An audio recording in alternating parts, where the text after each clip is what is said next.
is Leslie Meredith with Breakbulk Events and Media.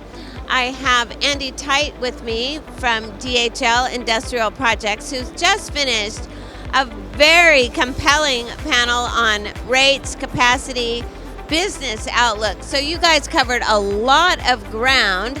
Tell me the high points from your perspective. So it was some big topics. I think the high points was there was good diversity on the panel. So two carriers from an MPP perspective, a container carrier, obviously freight forwarding representation from my side, and then Stephanie from an EPC perspective. So I think what it showed is everyone's got their own views and priorities, but collectively we all want the same thing. We all want more business, we want more stability in the market. Ideally reliability, which is often difficult to get on projects, but to deliver projects first and foremost. So yeah, I think it was great to hear different perspectives, but overall alignment of a common goal. Excellent, I like that. Now, did you, while you were sitting up there, was there anything that you heard that surprised you? I think the carriers talking about investments and their challenges. I think investing in new tonnage is going to be really difficult, and that's what they explained. You know, how do we know which vessels to buy when we buy vessels? And it's encouraging to hear about the fact that there's that thought pattern on investing in increasing fleet size. But if that's currently still, you know, a question mark, how do we do it? What do we buy? Then it's also slightly worrying, because if projects really do come back to the forefront, you know, if the owners and the investors really do pull the trigger and start wanting their projects to take place, then there's going to be capacity constraints. So the worry is, it's not a surprise, but the worry is, when will we get that new tonnage? We've got an aging fleet, we've got a fleet that's worked really hard for the last 2 years, that's going to need maintenance. And at some point there's going to be a lot more cargo coming. So it's, yeah, going to be interesting. Interesting, and it seems to me, I mean, certainly can't build a ship in a weekend or a week, right? I'm guessing you can't build a ship in a weekend, not the sort that we want anyway. And that's the other side of it, is what else is going to be built in the fabrication yards. There's modular projects that take up space. There's other vessel types, container vessels as well. So yeah, it's going to be difficult to appreciate when that new tonnage will come. And as the guys were saying, literally, what do we buy?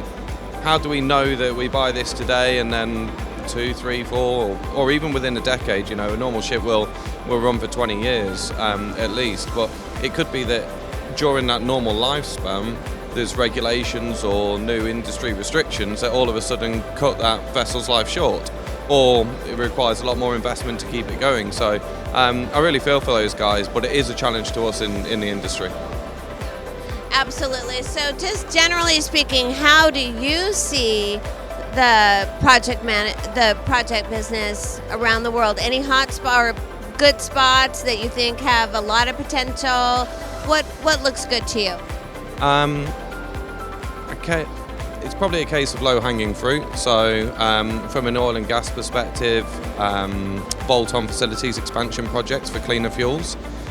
So we see that already. We're already actually quite far in engagement on a multiple projects in that area. Renewables, offshore renewables, of course. So I think North America is probably going to be a hotspot. Just because of the renewables investment, and on the sort of opposite side of that, the need for more US or North American generated fossil fuels, just to satisfy demand. So North America will be important, and Southeast Asia, especially with China reopening again as well. So yeah, I think there are certainly places that we are active and will remain, very important to us. All right, so lastly, what do you think of Breakbulk Middle East this year? It's our first time exhibiting, so yeah, really pleased to be here. We bought the yellow and red machine, you can't really miss us. But actually, the amount of people here, it's impressive.